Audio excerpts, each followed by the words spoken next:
Toledo looking to bounce back from last week's loss to number 21 Miami, taking on Nevada. First quarter, this one already tied at 7, but that would change in a hurry. Desmond Phillips blocks the punt, and Reggie Gilliam takes it in. More special teams after a Wolfpack score. It's Deontay Johnson. We'll speed this up for you. 98 yards to the house, 21-14 Toledo. Time winding down in the first half. Mitchell Gudani drops back, steps up, and takes this one himself. 27 yards later, he finds the end zone. Touchdown, Toledo. In the third quarter, Rockets up by 4, making that 11. Gudani finds Cody Thompson for the touchdown, his fourth passing score on the day. And then check this one out. Gudani hands it to Desmond Phillips, and he throws it to Thompson for the score. Toledo drops 63 points in this one. BCSN's Brandon Carnes was there. Obviously no shortage of offense in the Glass Bowl today. Mitchell Gudani finding the end zone 4 times through the air, 131 yards on the ground and 2 more touchdowns. But opposite the Rockets, 63 points, 44 and almost 600 yards of offense from Nevada, and that's something Coach Kendall knows needs to be fixed.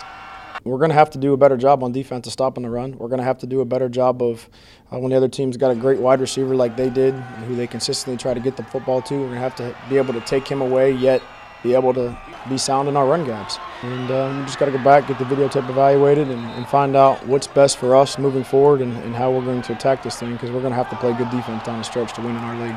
Yeah, we had some play calls that got me in space, and when the routes I didn't think were there, with the good coverage, I took off a couple times. I still got to do a better job of staying in the pocket, I believe. Well, last year our quarterback was a stationary guy, and if you asked him today, he'd still tell you what a great athlete and what a great runner he was, but that may not totally be true. But that's a huge lift, and you got to be honest when you play that guy, because he can take it and tuck it, and he can really go when he gets in the perimeter now. I mean, I love scoring touchdowns. I don't think you'll find anybody who says they don't. But it was great. I think the coaches had a good plan for us. Coach Kendall and Coach Wright always put us in a great position to be successful, and it was nice to kind of get that rhythm going, kind of get Mitch rolling again, and it was just fun to be out there. It was a fun game for us on offense for sure. I liked today because I feel like our young players had to stay engaged for 64 minutes of the game. It makes you anxious, and a little anxiety is created because of the points scored, and you got to answer the bell every time on offense. But this will be a good videotape for the head coach to go watch and find out what he has and where we're at and where we're going. And Cody Thompson obviously happy about that 3 touchdown catch performance after only 2 total catches last week against Miami. The Rockets will now get set to head to the West Coast, where they'll take on Fresno State next weekend. For BCSN, I'm Brandon Carnes.